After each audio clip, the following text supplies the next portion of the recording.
Amen. Nous restons debout et sans plus tarder, nous accueillons l'apôtre Gabriel Veil. Pendant qu'il avance, nous acclamons le Seigneur.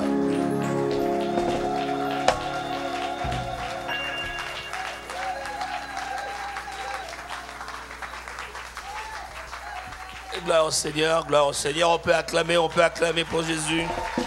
Alléluia. Que Dieu soit béni, que Dieu soit glorifié. Merci à l'orchestre et à Dieu la gloire pour cette circonstance qu'il a autorisée, qu'il a permise. Nous voulons vraiment lui dire grand merci. Qui dira qu'une chose arrive sans que l'Éternel l'ait autorisée ou permise? Eh bien, à lui la gloire, lui le maître des temps et des circonstances. Et nous voulons dire merci à l'ange de cette église, l'Assemblée de la Nouvelle Alliance, sous la direction du pasteur, l'ange Eli Kabongo. J'aimerais que vous puissiez acclamer, s'il vous plaît. Amen. Eh bien, vous avez un pasteur formidable, je ne sais pas si vous êtes au courant de cela. Vous avez un bon pasteur.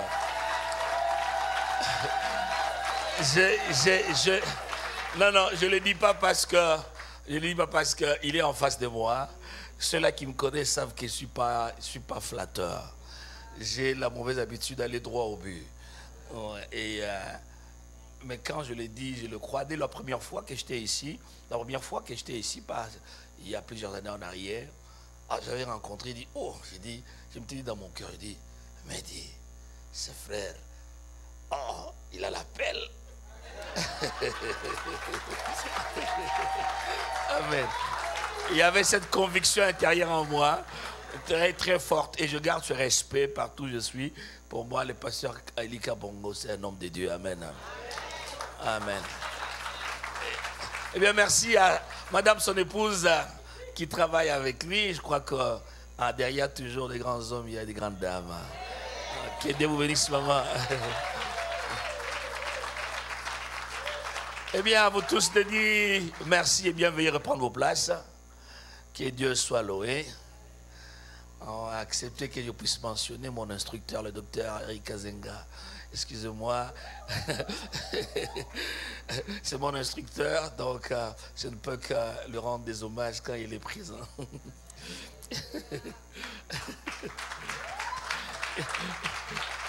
Que Dieu soit loué. Eh bien, je ne suis pas seul, toujours accompagné de ma charmante épouse, l'os de mes os, la chair de ma chair, la dent de ma bouche, la langue qui va. La prophétesse Lydia Veil. Eh bien, en janvier, nous avions totalisé 27 années de mariage. Et nous nous rendons lentement, mais sûrement, vers combien d'années de mariage maintenant? Comme on a déjà sauté 27, on tend vers combien? Vers 50 ans. Hein? Bien sûr. Ok, bien sûr. Amen. Que nous puissions célébrer notre jubilé d'or de mariage. Amen. Je crois dans une génération où le mariage est négligé, il importe que l'Église puisse valoriser davantage le mariage. Amen. Il n'y a pas de foyer sans friction, ça existe partout. Je dis toujours aux gens, j'aime beaucoup cette femme. S'il m'était donné de reprendre ma vie à zéro, je vais encore la réélire.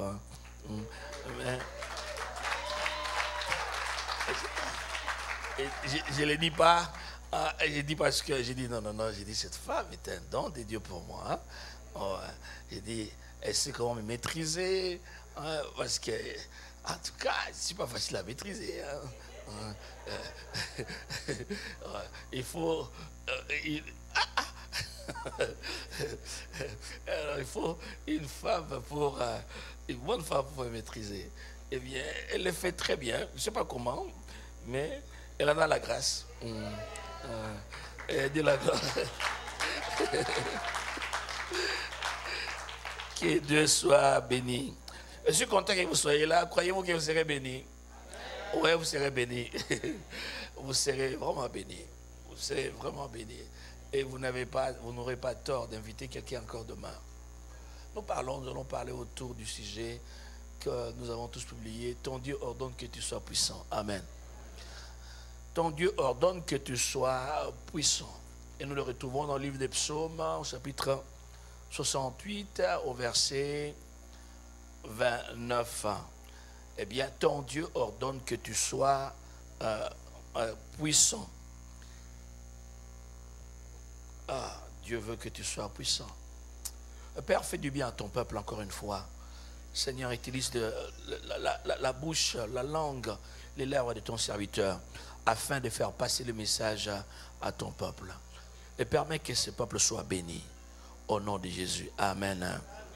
Qui se souvient de ma bondely? Ma bondely? Ma bondely. Ma bondely. Ma bondely. Amen. C'est la révolution, ma bondely, n'est-ce pas, chorale? Eh bien, alors. Amen. Oh là là. Eh bien, nous allons parler cette fois-ci de la puissance. Et Dieu ordonne que tu sois puissant. Dieu ne conseille pas, ne suggère pas, ne propose pas, mais il ordonne que tu sois puissant. La puissance, nous avons toujours cru et pensé qu'elle est utile pour le service, pour le ministère. C'est une grosse erreur que nous avons introduite dans la tête de beaucoup de croyants, croient que la puissance est réservée uniquement aux serviteurs de Dieu, à ceux qui doivent prêcher, qui doivent prier pour le malade, chasser les démons. Non, non, non, non, non, non. Dieu ordonne que tu sois puissant. La question que nous devons nous poser, Dieu veut que nous soyons puissants, veut qu'il y ait une catégorie d'hommes où il voudrait que tous soient puissants. Nous devons aller à l'origine pour comprendre la volonté parfaite de Dieu. Vous savez ce que Jésus avait dit lorsqu'on lui posait la question dans Matthieu 19 à propos du divorce. Il a dit il n'en était pas ainsi au commencement. En d'autres termes, allons au commencement pour voir la volonté parfaite de Dieu. Donc, nous devons toujours aller, si l'on parle de la puissance, aller au commencement. Nous sommes dans le livre de Genèse, au chapitre 1er. Genèse, chapitre 1er, le premier jour, Dieu crée la lumière. C'est pas ça? Ouais. Il dit que la lumière soit. C'est le premier jour. Ensuite, deuxième, troisième, quatrième, cinquième. Arrivé le cinquième jour, nous sommes au verset 26. Chapitre 1er, verset 26. Dieu, maintenant, il pense différemment. Genèse 1, 26. Puis Dieu dit, faisons l'homme à notre image, selon notre ressemblance. Et qu'il fasse quoi? Qu'il domine sur les poissons de la mer, si vous comprenez, vous complétez le reste. Dieu, il ordonne à ce que l'homme soit créé. Il dit, faisons l'homme à notre image, selon notre ressemblance, et qu'il domine. Nous allons au verset 28. Au verset 28 du même chapitre, Dieu les bénit et Dieu leur dit, soyez féconds, multipliez, remplissez la terre et la assujettissez, et dominez sur les poissons de la mer, ainsi de suite. Donc dès le départ, nous trouvons Dieu accorde à l'homme, il lui donne d'avoir l'autorité et la puissance. La question de nous poser, comment vous savez que l'homme a la puissance? Dieu crée l'homme en lui donnant sa nature. Il le crée et dit, créons l'homme, faisons l'homme à notre image, selon notre ressemblance. Au chapitre 2, la Bible dit, puis Dieu fit quoi? Il souffla dans les narines de l'homme, c'est ça. Donc Dieu prit une partie de lui, ce qu'il n'a pas fait à une autre créature, Dieu prit une partie de lui-même, il l'introduit dans cette créature qui est appelée homme. Donc il y a une dimension de divinité dans l'homme. Ce qu'un autre animal n'a pas. Donc tout homme, qu'il soit pécheur, a une dimension de divinité en lui pour avoir été créé à l'image de Dieu selon sa ressemblance. Quelqu'un est avec moi? C'est le Dieu Tout-Puissant qui donne à l'homme, il lui donne une partie de sa nature, pas la totalité, pas la plénitude, mais une partie de sa nature. Souvenez-vous quand, dans Genèse 3, le diable tente l'homme, il lui dit, par la voix du serpent, il dit, Dieu a-t-il réellement dit que si vous mangez... Non, il dit, non, Dieu sait pourquoi. Car les jours où vous mangerez les fruits de cet arbre, vous deviendrez comme Dieu. Ce que l'homme ne savait pas, il a cherché à devenir ce qu'il était déjà. Alors, nous voulons devenir des dieux. Alors, ils ont mangé ce fruit pour devenir comme des dieux. Ne cherchez jamais à devenir ce que vous êtes déjà. C'est une grande crise. Et cette crise, nous la retrouvons aujourd'hui, où il y a beaucoup de pasteurs qui courent après la magie, qui se plongent dans l'occultisme, cherchant ce qu'ils ont déjà. Et je vous montrerai que ce que nous cherchons dans le monde, nous l'avons déjà, selon la Bible. Donc vous n'avez pas besoin de la rechercher dans le monde. Vous l'avez, c'est question de prendre conscience de ce que vous avez. Dieu ne peut rien faire avec vous si vous n'êtes pas conscient de qui vous êtes, de quoi vous avez. Tout commence par la prise de conscience. Sans la prise de conscience, Dieu ne sait pas opérer avec vous. Ce n'est pas Dieu le problème, mais c'est toi le problème. Je m'adresse à une assemblée de gens très intelligents, je crois que vous comprenez mon langage. Hein? Ouais. Alors l'homme est créé, il a deux choses à la création. L'homme a deux choses, il a l'autorité et il a la puissance. C'est quoi la puissance? Je dis pourquoi je sais que l'homme a la puissance, parce qu'il a la nature du Tout-Puissant.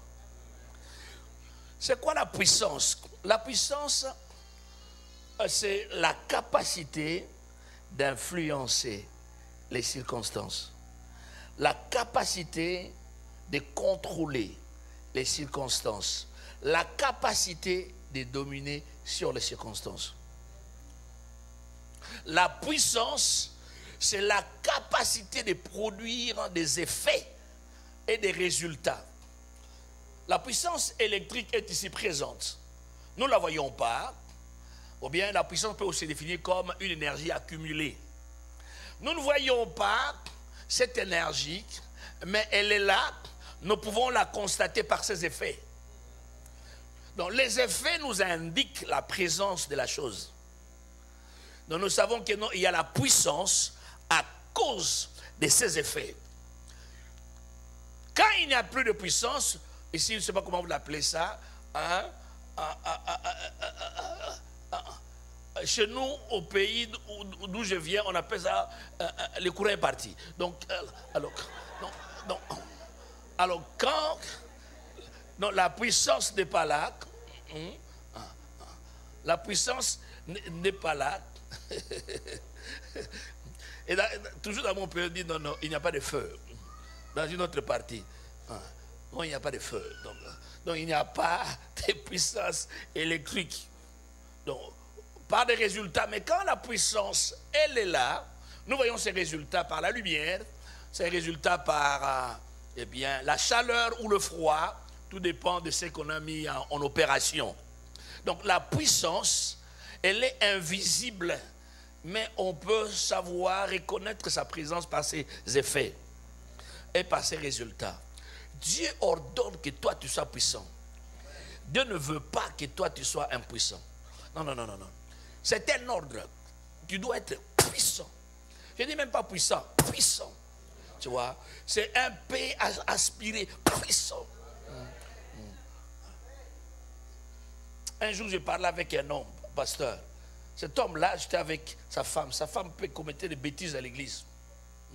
J'ai dit, j'ai placé son mari là. J'ai dit, voici ce que ta femme fait. Elle est là, j'aimerais qu'elle se justifie devant toi. L'homme était tellement embarrassé. Je m'attendais à ce que l'homme soit homme. Tu vois, avec un H aspiré. Homme. Tu vois. Qui puisse parler, crier sur la femme. Il dit ce genre de désordre, pas à l'église. L'homme a regardé sa femme et dit, ah chérie, hein? C'est pas bien. Hein? Ah, non, pasteur, tu lui pardonnes. Hein?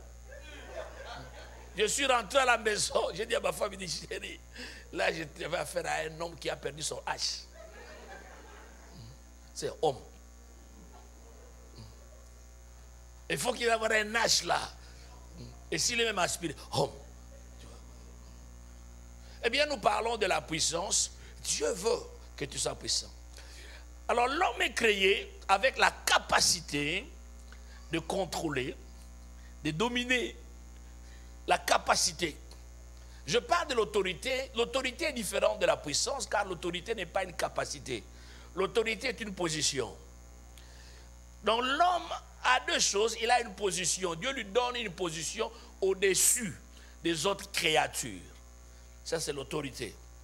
Mais non seulement il lui donne une position, bien l'autorité est une position dans laquelle vous êtes autorisé de commander. Donc il n'y a pas d'autorité sans autorisation. Toute autorité sans autorisation devient illégitime. C'est quand on prend le pouvoir par force, c'est une autorité illégitime. On doit être autorisé pour devenir une autorité. Donc on ne peut pas s'improviser en matière d'autorité. Ça se donne par une autorité supérieure. Dieu place l'homme à une position au-dessus de tout ce qui existe, de tout ce qu'il a créé. Après avoir tout créé, il dit, toi en dernier lieu, tu es créé et tu vois tout ce qui existe, tu domines. Tu es au-dessus. Tu contrôles, tu es au-dessus. Donc il a une position où il lui est permis de commander et de se faire obéir. Ça c'est l'autorité. Non seulement ça, il a une capacité. Amen.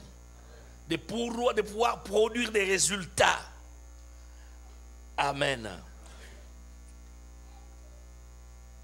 Avoir l'autorité sans la puissance, c'est très dangereux. Quelqu'un qui a de l'autorité mais qui n'a pas de puissance, c'est comme un chef militaire. Il est colonel, mais il est sans armes. Est-ce que vous comprenez? Il a une position, il commande, mais il n'a pas de munitions, il n'a pas d'armes. Un sergent ou un caporal qui n'a pas d'autorité, mais qui est muni d'une arme à feu. Donc c'est un homme sans autorité, mais avec quoi? Parce qu'il peut produire quoi? Il peut produire des résultats. Il peut influencer les circonstances avec la puissance qu'il a. Est-ce qu'il me fait comprendre? Alors la volonté de Dieu, tu as l'autorité et tu as quoi? Tu as la puissance. Mais nous allons nous attarder pendant tout ce temps à parler de la puissance. Parce que c'est la volonté de que tu sois puissant. Et c'est regrettable de voir à l'église, l'église est pleine d'hommes et de femmes qui sont impuissants. Ils sont bouffés par la sorcellerie. Comment les sorciers peuvent manger l'enfant de Dieu? J'ai vu un pasteur mangé par la sorcellerie. Oui, je parle d'un cas que je connais. Je connais. Je le dis. Un jour, il me fait la remarque. Il dit, toi, veille, ce que je n'aime pas avec toi. Toi, tu vois les sorciers partout. Je dis, oh. Je dis, regarde ce petit ici. Il dit, non. J'ai dit, non. Les sorciers, je ne les vois pas partout. Mais ils existent. Peut-être que tu as grandi dans une famille où tu avais des sorciers. Mais la famille, moi, j'ai grandi, plein. Ils étaient là, donc partout, du côté paternel comme du côté maternel. Donc j'ai évolué dans un environnement pollué par la sorcellerie. Alors je comprends les choses différemment. Il est tombé malade, je lui ai dit, mon petit, tu sais quoi, tu es en train d'être bouffé. Je lui dis, on est en train de te manger. Si tu n'ouvres pas les yeux, nous allons t'enterrer. Ainsi dit, ainsi fait, on l'a enterré. Il est mort jeune. Il a laissé une femme avec un enfant, tout jeune. Mes larmes, j'avais versé mes larmes parce que je l'aimais beaucoup et il ne comprenait pas mon langage. Je l'aimais vraiment beaucoup. C'est moi qui l'avais amené à la bord. Tu vois. Anyway, les amis, tu dois être puissant. Le monde dans lequel nous vivons est une jungle. Tu es dans une jungle. Dans cette jungle, il n'y a que les plus forts qui survivent. Comment ils doivent survivre? C'est en détruisant, en dévorant, en écrasant le plus faible. Si tu n'es pas puissant, tu seras compté parmi les faibles, tu seras compté parmi les personnes à détruire. Les gens utiliseront ton dos comme un escabeau afin qu'eux montent. Tu seras là en train de blâmer Dieu. Non, non, non. Dieu nous a tout donné en Jésus-Christ. Nous avons tout pleinement en Christ, la Bible dit. Et si tu ne l'as pas, le problème, ce n'est pas dit chez toi. L'homme, je n'entrerai pas dans tous les détails, comment l'homme a perdu l'autorité, le péché, c'est passé que là où je vais entrer. Mais dès le départ, nous voyons la volonté de Dieu que tu sois puissant. Chaque fois que tu n'es pas puissant, c'est-à-dire que tu deviens incapable de contrôler tes résultats des circonstances, tu deviens frustré. La frustration est causée par le fait de ne pas être capable de contrôler ces résultats et de contrôler ces circonstances.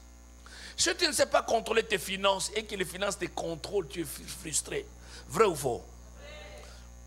Tu ne veux pas de cette douleur, mais la douleur te contrôle, te dit tu ne vas pas au travail, tu es comment? Frustré. C'est ce qui se passe. Et voilà pourquoi beaucoup de gens sont frustrés. Pourquoi? Toi tu ne contrôles pas, mais tu es contrôlé. Et ça te fait mal. Tu as raison que ça te fasse mal. Tu vois? Si tu n'influences, tu ne contrôles rien, tu seras victime d'autres influences qui vont te contrôler. Le monde dans lequel nous vivons est une jungle. Dans ce monde, tu n'émerges pas sans puissance. Retiens cette phrase quelque part, tu peux ne pas l'accepter, mais écris ça quelque part. Tu ne peux pas émerger sans la puissance. En fait, tu ne peux pas contrôler dans le naturel tout en restant naturel. Pour contrôler le naturel, tu dois être surnaturel. Pour contrôler l'ordinaire, tu dois être extraordinaire. La volonté de Dieu que toi, tu sois extraordinaire.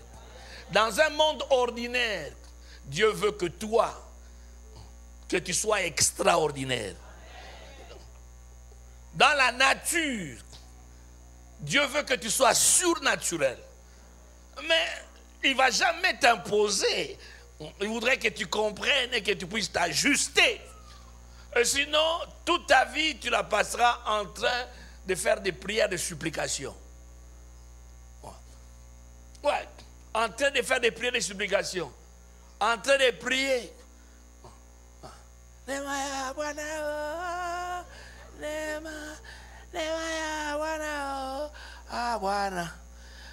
Mon Gouat, tu vois, toute la vie en train de pleurer. Le problème, ce n'est pas Dieu. Le problème, ce n'est pas Dieu. Le problème, c'est toi-même. Et toi-même, tu as la base. C'est toi le problème. Et tu sortiras de ces 3 jours révolutionnés. Amen. Révolutionner. Nous avons vu des choses se passer dans notre église pendant la retraite où nous parlions de la puissance. Comment vivre la plénitude de la puissance de Dieu dans sa vie. Non pas dans le ministère, mais dans quoi?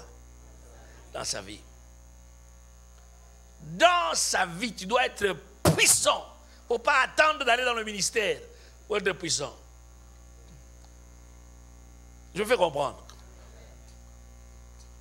Quand un sorcier vient habiter chez toi, un neveu ou une nièce que vous accueillez avec amour au nom de Jésus. Il est à la maison. Toi, tu n'es pas puissant. Il va te manger. Ou il va manger tes enfants. Mais oui, c'est lui qui va contrôler les circonstances. Un sorcier, c'est qui? Un sorcier est une personne animée par l'esprit du diable pour contrôler les circonstances des autres.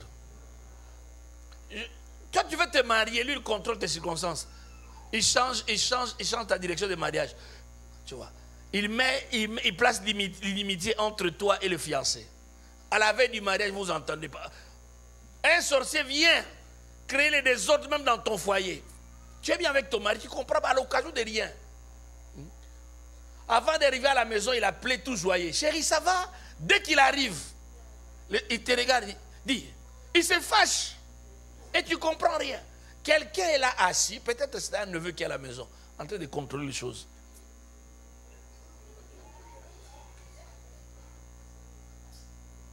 Mais ces gens-là utilisent les PlayStation depuis longtemps. Et la télécommande. Mais ouais.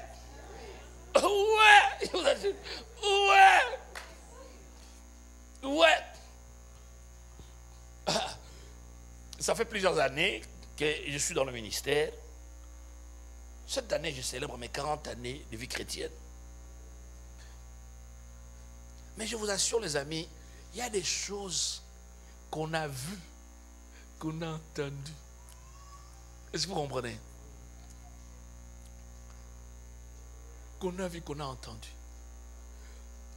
Il y a une maman, avant de mourir, confessée, a appelé son ami et dit, je veux te demander pardon. Elle dit, c'était son amie intime, celle à qui elle partageait toutes ses confidences. Quand les moments étaient difficiles, c'est sur son épaule qu'elle allait s'appuyer. Et quand elle avait des choses à cracher, à vomir, c'est l'endroit où elle se rendait. C'est cette amie-là qui lui dira, ça c'est elle-même maman qui me partage, qui me dit, quand je n'avais pas de sous-vêtements, je pouvais même porter, excusez-moi, son sous-vêtement pour voir à quel point on était attachés. J'avais mes enfants qui grandissaient bien. À un moment, tous mes enfants étaient abîmés. Mes enfants faisaient pipi à tout moment. Et mon ami dira à la veille de sa mort, il dit, pardonne-moi, c'est moi qui ai abîmé tous tes enfants. Quand? Dis non, quand je suis venu habiter chez toi. J'ai fait ceci, j'ai fait cela. Là, j'utilise leur pipi comme mon carburant pour pouvoir faire mes déplacements. L'ami touche la tête. L'autre, comme on dit, elle a coupé le cœur. Elle est morte. Donc elle a rendu l'âme. Est-ce que vous comprenez?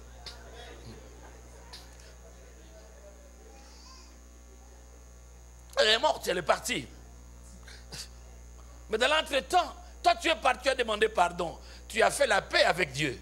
Et moi maintenant, je vais régler ce cas. Comment? Est-ce que vous comprenez? Tout sorcier, laissez-moi vous dire, tout sorcier est puissant. Croyez-le ou pas, il est puissant. Mais dans les négatifs. Voilà pourquoi il peut contrôler les circonstances. Même de la vie des autres. Et toi, tu es enfant de Dieu, tu dis, non, moi la puissance. Non, non, je ne dépends que de la puissance du pasteur Eli Kabongo. Tu vois? Mais le pasteur Eli Kabongo, il est chez lui à la maison. Il ne sera pas avec toi pendant les 24 heures. Je me fais comprendre. Il y a une maman qui confessait, qui disait, non, non, moi quand je vendais, je devais dominer tous mes amis qui travaillaient avec moi, avec qui on vendait. J'avais récupéré toutes leurs chances. Et je les utilisais afin que moi je puisse être au-dessus d'elles. Et ça avait réussi pendant des années. Donc cette maman était puissante, mais dans le négatif.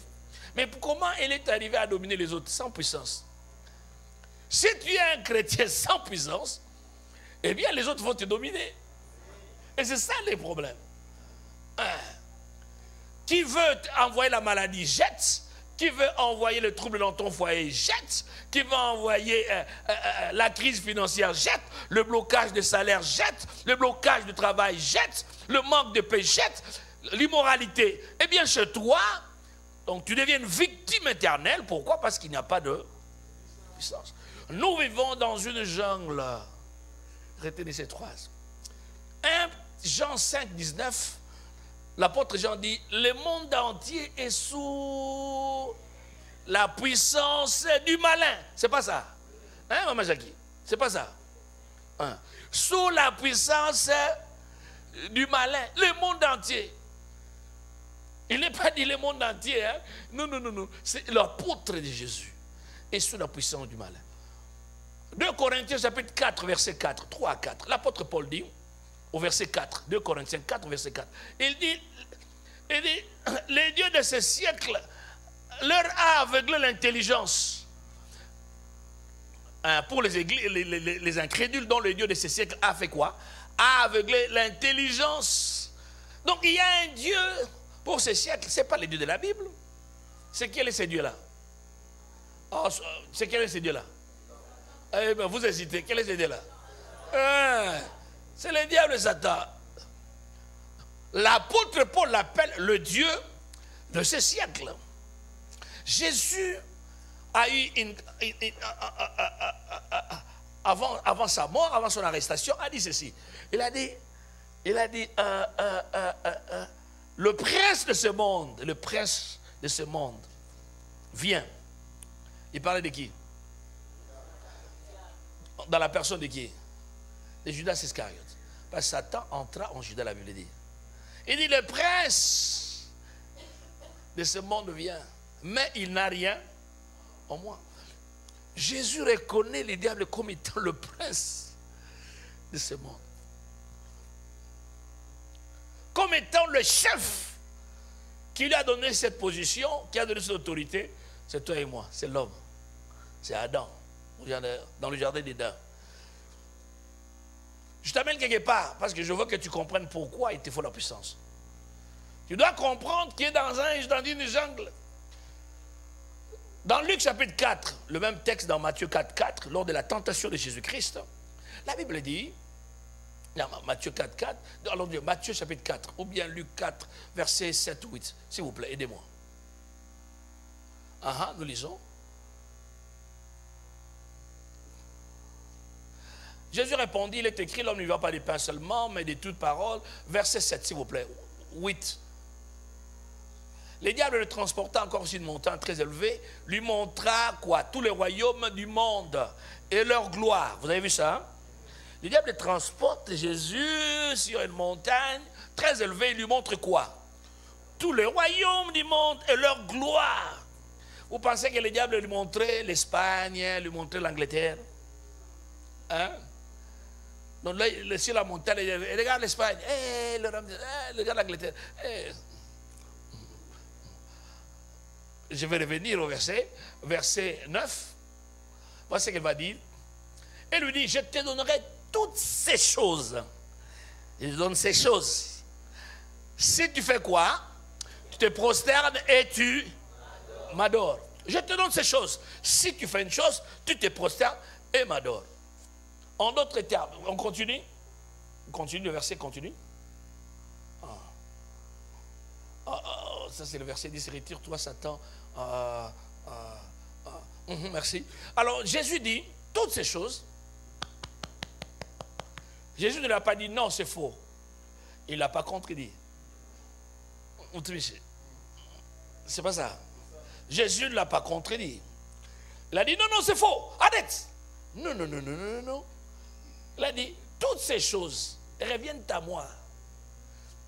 Il lui a montré ses royaumes. Ces royaumes, je dis, je ne pense pas que ce soit les territoires physiques. Il lui a montré tous les grands secteurs d'influence du monde. Et il dit, l'économie du monde, la politique, l'éducation, les affaires, la religion, tous les grands secteurs d'influence, il dit, tout ça se trouve entre mes mains. Je donne à qui je veux le pouvoir, l'élévation, le prestige, la gloire. Parce que ces choses me reviennent. Mais à une condition, tu dois faire quoi? Tu te prosternes. Tu ne peux pas émerger, écoute-moi, et rester dans cette position en restant ordinaire. Dans tes études, au niveau du sport, des affaires, dans le mariage. Pourquoi le diable contrôle? Il ne va pas permettre que tu fasses monter ta tête. Poum. Allez, toi, tu t'es prosterné, toi. Allez, pas. Et voilà pourquoi ceux-là qui veulent émerger en musique, ils font quoi? Ils se prosternent, ils vendent leurs âmes. Ils vendent leurs âmes. Quand vous les louez, vous les glorifiez, mais ce sont des adeptes du diable. Dieu merci, je ne suis pas la musique du monde. Amen. Je ne suis pas la musique du monde. Et je crois qu'un bon chrétien animé par l'Esprit de Dieu n'a pas le temps pour suivre la musique du monde. Car cette musique est diaboliquement envoûtée. Il ne monte pas. Michael Jackson a fait le témoignage pour ceux qui suivent YouTube. Lui-même a dit. Michael Jackson a dit. Il a dit non, non, non, non, non. Je suis resté dans ces liens pendant longtemps. J'ai servi ces gens pendant longtemps. Maintenant, je suis arrivé au bout. Et je veux me libérer. C'est juste au moment où il a fait la déclaration, quelques temps après, il est mort. Il attendait de faire son dernier concert à Londres. Mais le concert n'est plus arrivé parce que le maître lui dit, oh, dis-toi, tu nous as servi longtemps, maintenant tu dévoiles les choses. Allez! Il est parti. Beyoncé, la même chose. Elle a reconnu qu'elle sert le diable. Vous n'avez pas suivi. Mais oh, vous êtes au Canada, vous êtes vos voisins. Ce sont vos voisins, donc vous comprenez. Il a reconnu. Qui d'autre encore? C'est toute une liste. Vous comprenez? Hein? Kanye West. C'est la même chose. Kanye West. Je crois que Kanye peut-être du Gassa, il a gagné. Tu vois? Alors vous comprenez?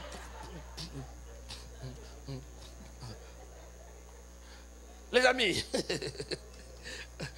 ces gens se prosternent. On se prosterne, ils cherchent quoi? La puissance. La puissance de celui qui contrôle ce monde. Le problème à toi, tout ce que tu sais, chanter Alléluia, Alléluia, gloire au Seigneur. Mais tu n'es pas conscient du besoin de puissance. Et tu penses que ça suffit. Et tu veux que l'église puisse tout régler. Quand ça ne marche pas, si l'église n'est pas bonne, tu cherches une autre église. Le problème, ce n'est pas l'église. Le problème, ce n'est pas le pasteur. Non, non, non, non, non, non, non. Il y a des choses que le pasteur ne feront jamais pour toi. Jamais. Pas du tout. Tu vas blâmer le pasteur, eh bien, tu situeras d'une église à une autre. D'un ministère à un autre. C'est vrai, il y a des mauvaises églises, ça existe. Où vous dites, ici vraiment, ce n'est pas l'endroit où il faut rester. Ouais, ces églises-là existent. Tu arrives et dis, ici ça ne va pas. Non, ça existe. Mais dans la plupart des cas, les croyants ont un problème. Ils sont paresseux, ils sont négligents. Ils veulent que tout leur soit offert sur un plateau d'argent. Ils disent, on met Amen, Alléluia, oh gloire au Seigneur. Tu vois? Et quand ils n'ont pas, ils ont le courage de voir le pasteur. Mais dès qu'ils obtiennent, ils ne veulent plus voir le pasteur. Quand ils n'ont pas, ils exigent assez compris pour eux. Quand le pasteur leur demande de pouvoir apporter une contribution pour soutenir l'église, eh bien, ils murmurent. C'est injuste quand même. Cela est injuste. Les amis, le problème, ceux du monde ont compris Que ce soit au sport, tu n'émerges pas comme cela, même dans le sport. Si tu émerges comme cela, ceux qui sont plus puissants que toi vont te bouffer. Tu verras que ce sera une gloire éphémère, juste pour un temps. Psst. Un feu de paille. Psst. Ceux qui se maintiennent au prix de quelque chose. Et écoutez-moi les amis, c'est ce que je dis. Votre maison sera dévorée par des visiteurs à tout moment. Tout visiteur. Je n'ai pas de problème avec des visiteurs. Venez chez moi. Mais il y a suffisamment de puissance chez moi pour protéger chez moi. Oh, vous dites pas amen. C'est ça le problème. Donc, vous venez, vous entrez, mais vous dites non, pas ici.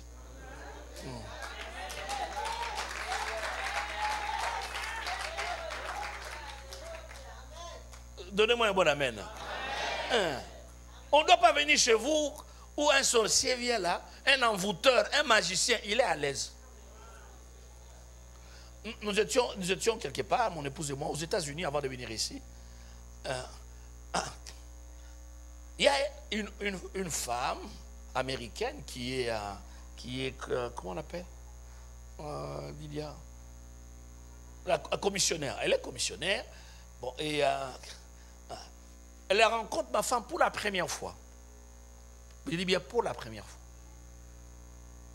Elle va dire à la sœur qui nous a amenés là-bas, qui est notre fille, va dire, mais cette femme-là, je ne l'aime pas. Je trouve que son esprit n'est pas bon. Je vais vous comprendre. Son esprit n'est pas bon. Alors, la conclusion était simple. Elle dit, alors nous avons dit, bon, comme elle a dit cela, elle a confirmé qui elle est. Elle a confirmé qu'elle est vraiment dans l'obscurité. Et c'est là où le mari interviendra pour dire, mais oui, moi je ne connais pas la femme, mais je connais son mari. Son mari est franc-maçon. Et chez eux, je suis allé là-bas, j'ai trouvé 2 sanctuaires. Donc je parie qu'il y a un sanctuaire pour l'homme, un autre pour la femme. Et c'est avec raison qu'elle puisse dire que non, non, non, c'est une mauvaise femme. Je vous fais comprendre. Vous voulez l'appréciation de tout le monde. Vous voulez même que le diable puisse vous apprécier. Et quand on ne vous apprécie pas, vous êtes triste. Vous dites, personne ne m'aime. Qu'est-ce que vous allez obtenir de l'affection du diable? L'infection.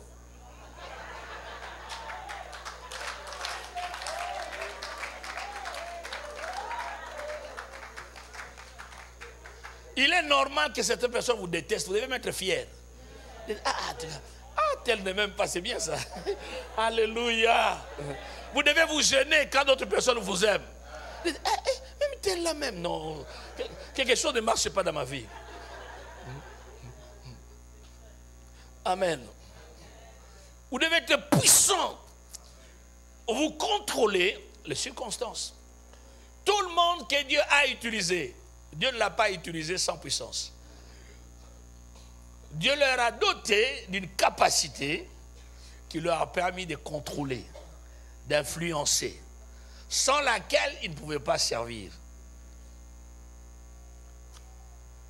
Tu dois être puissant. Je dis bien, tu dois être puissant.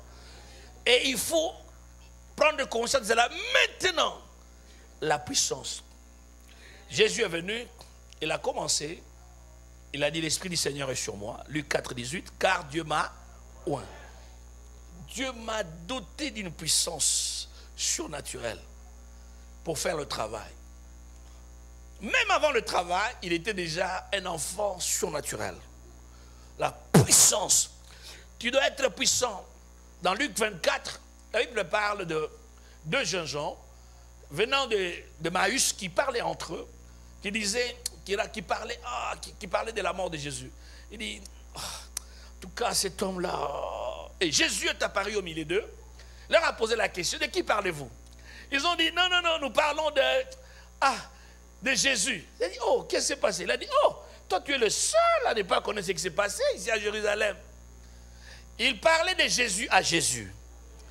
Il dit, cet homme, Jésus de Nazareth, un prophète puissant en parole et en œuvre. Amen. puissant en parole et en œuvre. Quand vous lisez Actes des Apôtres, au chapitre 7, Actes des Apôtres, excusez-moi pas, je ne lis pas beaucoup, je vais aller vite, hein, parce que je sais, il y a beaucoup de choses dont nous allons parler. C'est pourquoi je fais comme c'est, excusez-moi. Mais je crois que vous allez vérifier la Bible à la maison chez vous. Dans Acte 7, la Bible parle de Moïse. La Bible dit que Moïse fut puissant. Il fut instruit dans toute la sagesse des Égyptiens. Et il fut puissant en parole et en œuvre. Instruit dans toute la sagesse des Égyptiens.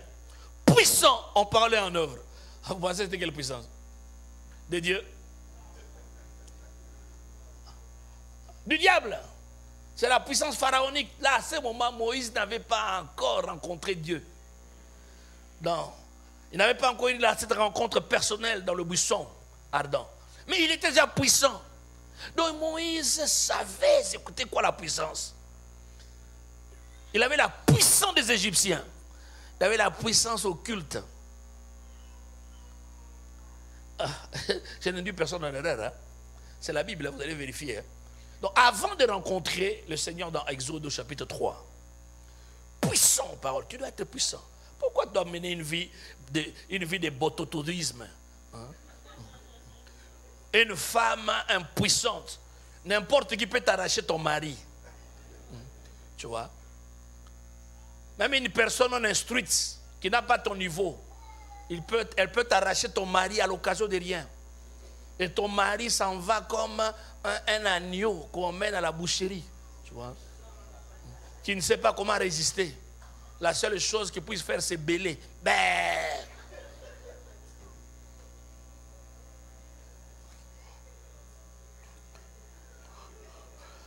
Pourquoi? Parce que tu es impuissant, une femme impuissante. À l'église même, pasteur, si les serviteurs ne n'ouvrent pas les yeux, ne sont pas puissants, mais n'importe qui va venir prendre les membres à l'église, le ramasser, pas, ils s'en vont. Ils trouvent l'argent, ils le récoltent des gens. Il dit non, non, c'est là, il faut toujours aller prendre. Un jour, il y a un qui est venu prendre chez moi. Avant de venir prendre, c'était un prophète. Il vient, mon Wanasem, oh. Il m'a donné 7 prophéties dans mon bureau. J'ai dit, attendez, je vais écrire. J'écrivais prophétie 1, prophétie 2, prophétie 3, prophétie 4, 5, 6 et 7. Quand il a fini, j'ai dit, attendez prophète, moi aussi. Je lui donne une feuille de papier, il dit, prends le stylo. Écris. Il dit, non, non, toi tu as libéré le prophète. Moi je suis un apôtre. Ah.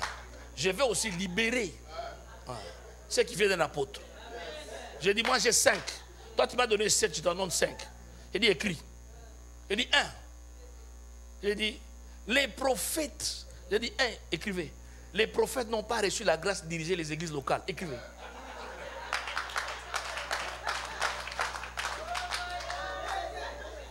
J'ai dit, 2. Vous allez commencer votre église ici à Johannesburg.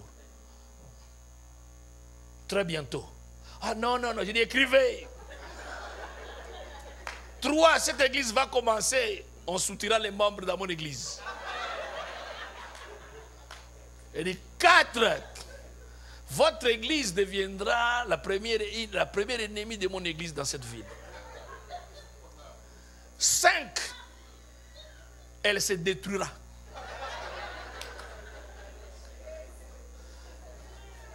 J'ai dit, écrivez.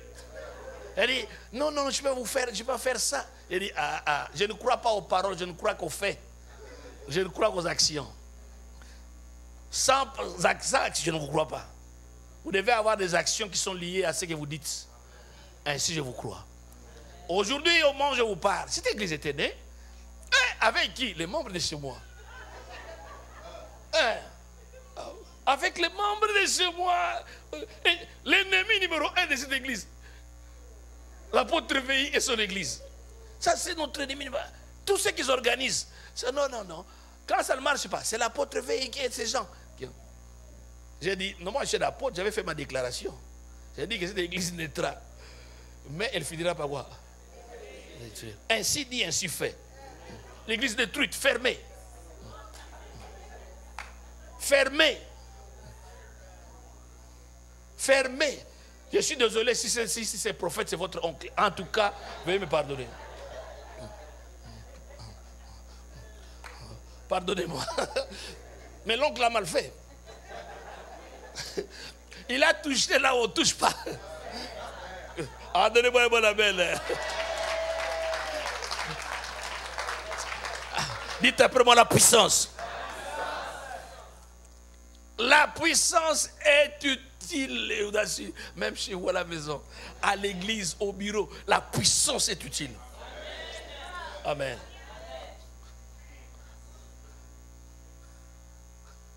Quand vous négligez la puissance, surtout que nous allons dans les derniers jours, les derniers temps, les serviteurs du diable ne font qu'accumuler la puissance. Et voilà pourquoi vous dites que, en tout cas, je ne comprends pas, nous les enfants de Dieu, pourquoi on n'a rien. Non, non, vous n'avez rien, pourquoi? Parce que vous n'êtes pas puissant. Vous devez être puissant. On vous bouffe les pions. Là où vous travaillez, on vous bouffe les pions. Toutes les promotions vous sont bouffées, vous sont avalées. Une fois, je parle avec une sœur qui me dit, j'ai dit, ah, j'ai dit, mais toi tu étais noire, comment tu es devenue claire? Elle est devenue toute claire de là, hein? Toute claire, une métisse. Je dis, oh, elle a de l'argent. Cette sœur, elle a une voiture. Je dis, oh, oui, un changement en peu de temps, sans transition. En tout cas, ce que Dieu fait, il le fait de manière graduelle. Mais là, non, c'est suspect. Un jour, pendant la louange, la puissance de Dieu est descendue. Elle est tombée. Étant tombée, on a prié. J'ai dit, arrêtez la délivrance. J'ai dit, j'aimerais parler avec elle. J'ai dit, maman, parle-moi. Qu'est-ce qui se passe? Comment ces changements? Je coupe l'histoire de manière brève. Elle me dit, j'ai beaucoup souffert. J'ai rencontré une amie qui m'a dit, j'ai demandé à cette amie qui réussit. Il dit, comment tu réussis? Elle m'a dit, ah papa, vous seulement votre histoire d'aller à l'église, tu vas souffrir toute ta vie. Il m'a montré un raccourci. J'ai utilisé le raccourci. J'ai rencontré, je suis entré dans une maison. Et dans cette maison, j'ai rencontré un monsieur. Et ce monsieur m'a initié. Et après quelques semaines, c'était le changement. Et voilà, je suis devenu ce que je suis devenu avec beaucoup d'argent, ainsi de suite. Mais la vérité est que, pasteur, je n'ai pas de paix avec tout ce que j'ai. Il dit pour des raisons suivantes, mais présente toutes les raisons. Il dit, mais de tout que je suis là, je dois dominer les gens partout où je travaille pour que je monte. Donc, je dois toujours arriver à identifier qui est fort, l'affaiblir et récupérer ce qu'il a. Et moi, je monte. Et toi, tu vas être là, tu es comme ça. Et tu dis, non, moi, les choses ne marchent pas. Hein? À l'église, ça ne va pas. Non, le problème, c'est toi. Tu n'es pas puissant. Et même quelqu'un, la question, est-ce qu'on peut écourter la vie d'un homme? Ouais. Ouais. Quelqu'un peut venir, il décide, pouf, il écoute la durée de ta vie. Qui blâmer Dieu? Non. Toi-même. Toi-même. Tu dois contrôler. Tu dois être capable d'influencer. Je te propose un verset. Éphésiens, chapitre 3. Vers chapitre 3. Le chapitre 3. Éphésiens, chapitre 3. Chapitre 3, verset. On commence à partir du verset 16. Verset 16. Lisez ce verset. Afin, c'est Paul qui prie. Paul dit, ma prière, hein, je demande à Dieu afin qu'il vous donne, selon la richesse de sa gloire, d'être comment? Par son esprit. Quand je lis ça dans d'autres textes, docteur, il est dit qu'il vous donne selon la richesse de sa gloire d'être, d'être puissant. Non pas d'être puissant pour... d'être puissant dans votre homme intérieur. Ma prière, je prie que vous deveniez puissant dans votre esprit. Si vous comprenez. Que vous soyez puissant. Le mot puissance en grec, c'est dunamis. Que signifie, de ce mot dunamis, vous avez ce mot dynamite, dynamo, dynamique, dynamite. En grec, dynamos, donc une dynamite c'est quoi? C'est un explosif, vrai ou faux? Si vous voulez, une bombe, une petite bombe. Tout explosif produit toujours quelque chose. Il n'y a point d'explosif qui ne puisse produire. L'explosif va produire quoi? 1, le son. Boum. 2, la lumière. Pff, il y a un éclat. 3, la chaleur. 4, les effets. Il y a des effets palpables. Quand il y a une dynamite, il ne peut pas y avoir de dynamite sans qu'il y ait un bruit. Boum! Il y a une explosion. Bah, il y a la lumière, il y a la chaleur, il y a des effets qui peuvent causer des dégâts.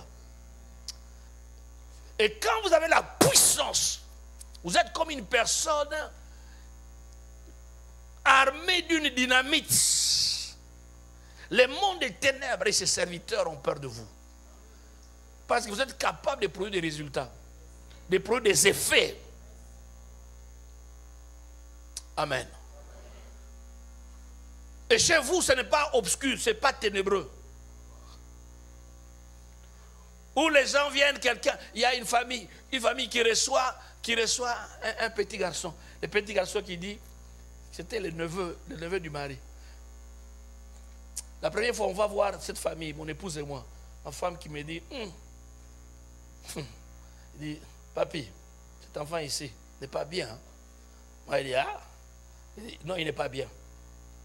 Il dit, on fait quoi? Il a dit, ben, c'est la famille, il faut faire attention. Les gens des familles sont très sensibles. Il dit, non, non, cet enfant n'est pas bien. Oh, quelque temps, la maman, la femme se plaint. Il dit, mais non, cet enfant, depuis qu'il est là, il y a des choses quand même, je trouve, qui ne marchent pas. Pour couper l'histoire courte, l'enfant dit, j'ai été envoyé, un enfant de 10 ans, avec une mission. Ma mission était de pouvoir causer le divorce. Car cette femme nous empêche de pouvoir contrôler l'oncle. Si longtemps que l'oncle est attaché à cette femme, nous ne saurons pas le contrôler. Nous voulons contrôler ses affaires, contrôler sa vie. Mais la femme ici a beaucoup de feu. Et son feu nous empêche d'agir. Et voilà, donc, on a essayé à distance, ça n'a pas marché.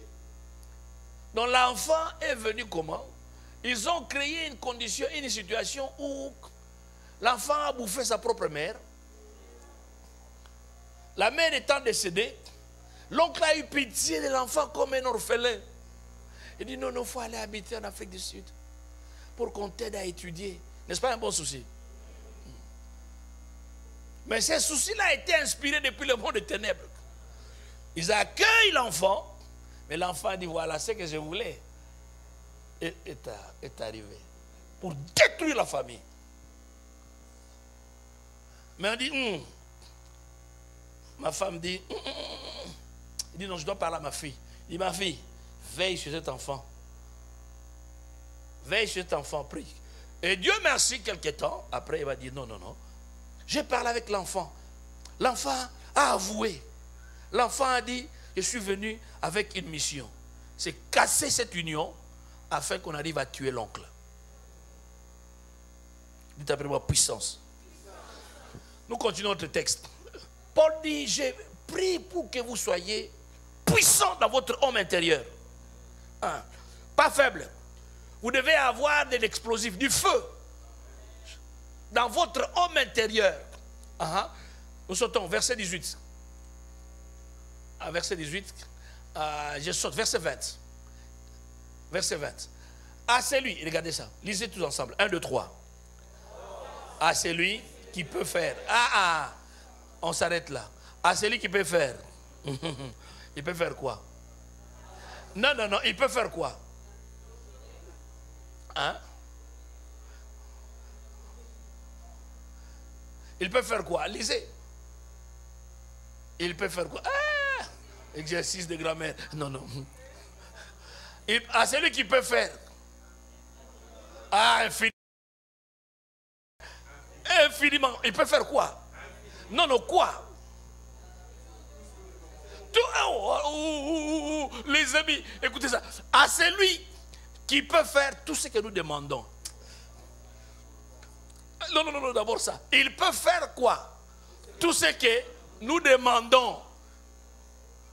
Qui est celui-là? Dieu. Il peut faire tout ce que nous demandons. Il a les moyens pour faire tout ce que vous demandez. Dieu a les moyens. Il n'y a rien que vous puissiez demander que Dieu ne puisse faire. Non, ça n'existe pas. À celui qui peut faire tout ce que nous demandons. 1. Et 2. Il peut faire tout ce que nous pensons. Il y a des choses que tu ne demandes pas, seulement que tu penses. Dieu est capable de les accomplir sans même les avoir demandés. Car il lit nos pensées comme un homme lirait un journal. Ça, c'est la première dimension. Il peut faire à la mesure de ce que nous demandons. Deuxième dimension, il peut faire à la mesure de ce que nous. Maintenant, écoutez, troisième dimension. Il peut faire infiniment au-delà de ce que même nous pensons. Donc, c'est-à-dire, il y a des choses auxquelles tu n'as jamais pensé. Dieu est capable de faire quoi? De les accomplir. Donnez-moi un bon amen. Dieu a les moyens pour faire cela. Mais comment Dieu le fait? Par quel moyen? Par quel moyen? Par quoi? La puissance qui agit en nous. Wow. Donc Dieu peut le faire, a les moyens de le faire. Mais le moyen qu'il utilise pour faire ça, c'est quoi? La puissance qui est opérationnelle en toi. En d'autres termes, si certaines choses ne se font pas, ce n'est pas Dieu. Le problème, c'est toi. Est-ce que vous êtes avec moi? Par la puissance qui agit. Quelqu'un va me poser la question, il dit, comment ça? Nous plaçons tout sur les épaules de Dieu. Non, ce n'est pas vrai. Dieu a donné à l'homme l'autorité, la puissance. Et cette autorité, la puissance, perdue, Christ est venu le faire quoi? Récupérer. Tout pouvoir m'a été donné dans le ciel et sur la terre. Et c'est Jésus qui a tout pouvoir, habite en toi par le Saint-Esprit. Amen. Donc la puissance de Dieu est disponible en toi. Amen. Mais Dieu dit, ce verset dit, Paul dit, à celui qui peut faire, celui qui peut faire, il peut faire, Dieu peut faire. Mais Dieu peut faire beaucoup de choses.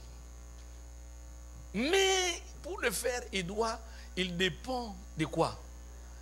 De la puissance qui est opérationnelle en toi. C'est-à-dire, Dieu peut faire peu avec certains, il peut faire beaucoup avec d'autres. Tout dépend de la quantité de puissance qui est opérationnelle.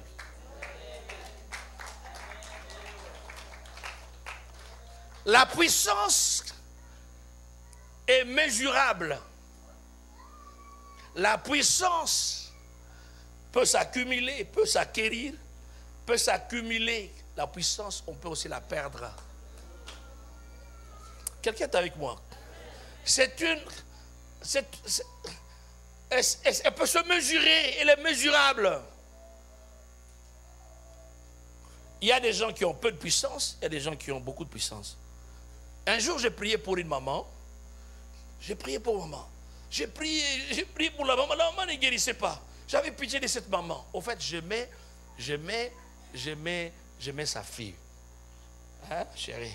Tu m'as pardonné? Donc, j'aimais sa fille. C'était avant le mariage. Alors j'avais les fardeaux de ma future belle-mère. J'ai prié. Et il ne guérissait pas. J'ai pensé, dit, j'ai un ami. Je vais aller chez cet ami qui n'était pas de mon église. Mais leur église avait beaucoup de résultats. J'ai dit non, je vais chercher cet ami. J'ai dit, est-ce que tu veux m'aider? Il a récupéré cette maman. Ils ont prié. Laissez-moi vous dire. 2 semaines après, la maman qui avait souffert pendant des années, guérie totalement. La maman étant guérie, pasteur, la maman a décidé de quitter notre église. La maman est partie.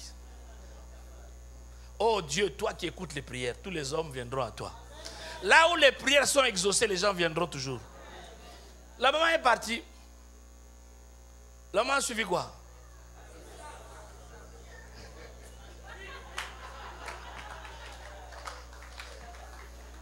Moi, ça n'avait pas réussi. Là, ça a réussi.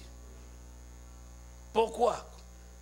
La quantité de puissance là-bas était bien accumulée, capable de répondre à ses besoins. Dans Matthieu 17, verset 21, un jour, on amène à Jésus un enfant qui était un épileptique, je crois. Les disciples ont dit, nous n'avons pas pu chasser des démons. Jésus va, pouf, il chasse les démons. Matthieu 17, 21. L'esprit part. Jésus va dire, mais cette sorte de démons, ce type de démons, ce genre de démons, ne sort que par le jeûne. Donc, donc ce type de démons, hein, il faut une certaine quantité de puissance pour que ces démons partent. Pourquoi quand tu pries, oh Jésus agit, tu pries, rien ne se fait. Tu entres en jeûne pendant 1 semaine, tu as des résultats. Les gens disent, oh les jeunes ne font rien. Non, non, je vais te dire ce que les jeunes n'influencent pas Dieu. Les jeunes t'influencent toi. Oui, ça t'influence toi. Pourquoi? Te permet d'accumuler plus de puissance. Ce que je veux que tu comprennes, il y a des choses que tu ne vois pas dans ta vie, ce n'est pas Dieu. Dieu est tout puissant. Il a toute la puissance pour tout faire. Mais pour agir dans ta vie, il dépend de la dose de puissance que tu as.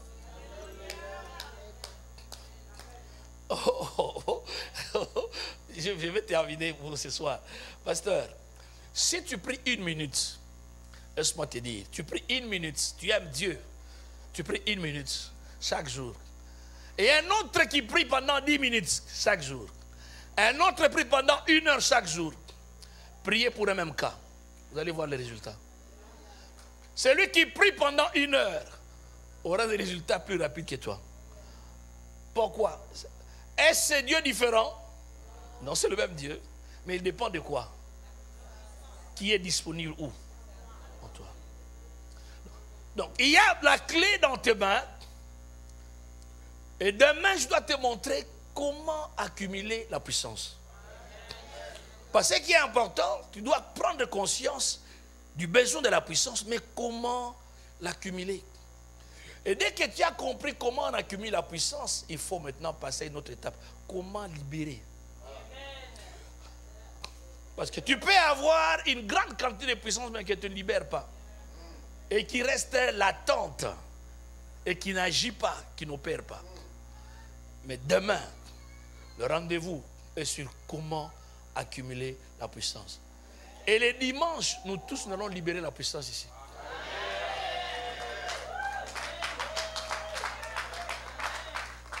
Les amis, laissez-moi vous dire, j'ai dit à l'église, vous venez, nous allons tous, je vous ai montré comment on accumule la puissance. Chacun de nous vient avec cette puissance, et la libérer. Il y a eu des guérisons sans qu'on touche personne. Des délivrances, on ne touche personne. Ah, je suis guéri. Ah, la puissance de Dieu, tellement à l'œuvre. Dans l'église, les gens ont commencé à être touchés, guéris. Il y a des gens qui rentrent chez eux. Non, mon mari a changé d'avis. Mon mari, mais on n'a pas prié pour ton mari. Seulement la puissance accumulée. Elle était là, elle a fait le travail. Et je crois les dimanches, par la grâce de Dieu, même avant les dimanches, ça va chauffer. Amen. Mais demain, comment tu peux accumuler la puissance? Parce que cette puissance-là que tu agis là, elle est... Yahweh. Non. Tu vois. C'est kilok, tu vois. Il faut accumuler la puissance. Quand tu chantes, tu vois, Jésus même quand il parlait, les hommes disent, jamais homme n'a parlé comme cet homme. C'est trop fort. On ne sait pas comment l'arrêter. Un jour, on vient l'arrêter. Il dit, qui vous cherchez? Les gens tombent. Juste à une question. Qui vous cherchez? Ils font quoi? Puissance accumulée. Elle était tellement grande. Et il savait comment la libérer. Est-ce que vous comprenez? Et même chez vous à la maison, quand la dose de puissance, elle est grande, il y a des choses qui se passent sans prière. Amen. Que Dieu vous bénisse.